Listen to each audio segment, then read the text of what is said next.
Hello everyone, ನಾನಿವತ್ತು ನುಗ್ಗೆ ಸೊಪ್ಪಿನ ಪಲ್ಯ ಮಾಡ್ತಾಯಿದ್ದೀನಿ. ಅದಕ್ಕೆ ಒಂದು ಕುಕ್ಕರ್ ಇಟ್ಟು ಕುಕ್ಕರ್ಗೆ ತೊಳೆದಿಟ್ಟುಕೊಂಡುವಂಥ ನುಗ್ಗೆ ಸೊಪ್ಪನ್ನು ಹಾಕಿ ಸ್ವಲ್ಪ ತೊಗರಿಬೇಳೆ, ಸ್ವಲ್ಪ ಹೆಸರು ಕಾಳು, ನೀರು ಮತ್ತು ಉಪ್ಪು ಹಾಕಿ ಅದನ್ನು ಒಂದು ವಿಸಿಲ್ ಬೇಯಿಸ್ಕೊಳ್ಳಿ. ಜಾಸ್ತಿ ಬೇಯಿಸ್ಕೋಬಾರ್ದು, ಕಾಳೆಲ್ಲ ಜಾಸ್ತಿ ಬೇಯಬಾರ್ದು, ಹಾಗೇ ಇರಬೇಕು. ಕುಕ್ಕರ್ ಲಿಡ್ನ ಕ್ಲೋಸ್ ಮಾಡಿ ಬರೀ ಒಂದು ವಿಸಿಲ್ನ ಬೇಯಿಸ್ಕೊಳ್ಳಿ.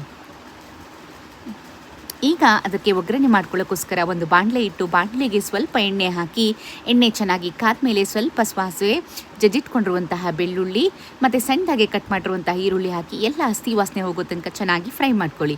ಈಗ ಅದಕ್ಕೆ ಒಂದು 2ರಿಂದ 3 ಗರಿ ಕರಿಬೇವಿನ ಸೊಪ್ಪನ್ನು ಹಾಕಿ ಅದನ್ನು ಒಂದು ಸ್ವಲ್ಪ ಫ್ರೈ ಮಾಡಿಕೊಂಡು, ಅದಾದಮೇಲೆ ಅದಕ್ಕೆ ಸ್ವಲ್ಪ 2-3 ಒಣಗಿ ಮೆಣಸಿನ್ಕಾಯಿನ ಹಾಕಿ ಚೆನ್ನಾಗಿ ಫ್ರೈ ಮಾಡಿಕೊಂಡು, ನಂತರ ಅದಕ್ಕೆ ಬಸ್ತಿಟ್ಕೊಂಡಿರುವಂತಹ ಸೊಪ್ಪನ್ನು ಹಾಕಿ ಚೆನ್ನಾಗಿ ಅದು ವಾಟರೆಲ್ಲ ಡ್ರೈ ಆಗೋ ತನಕ ಅದನ್ನು ಫ್ರೈ ಮಾಡ್ಕೋಬೇಕು.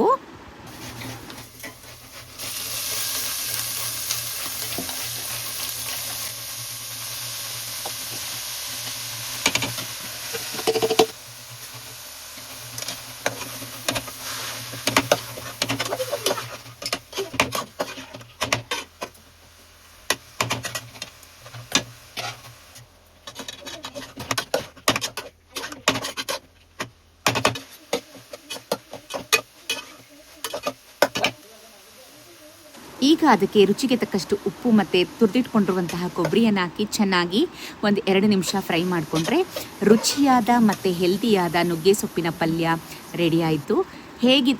ನಿಮಗೂ ಇಷ್ಟ ಆಗಿದ್ದರೆ ಈ ವಿಡಿಯೋನ ಲೈಕ್ ಮಾಡಿ, ಶೇರ್ ಮಾಡಿ.